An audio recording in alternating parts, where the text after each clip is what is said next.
নবীজি মুহাম্মদ সাল্লাল্লাহু আলাইহি ওয়াসাল্লামের মণিমুক্তা।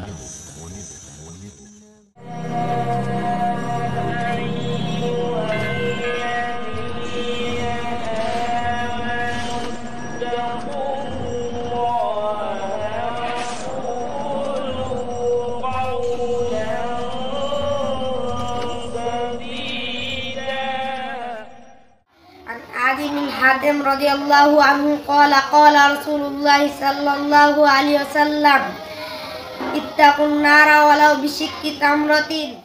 আদি বিন হাতেম রাদিয়াল্লাহু আনহু থেকে বর্ণিত, তিনি বলেন রাসূল সাল্লাল্লাহু আলাইহি ওয়াসাল্লাম বলেছেন, তোমরা জাহান্নামের আগুন থেকে বাঁচাও যদিও তা খেজুরের অর্ধাংশের বিনিময়ে হয়। বুখারী হাদিস 1417।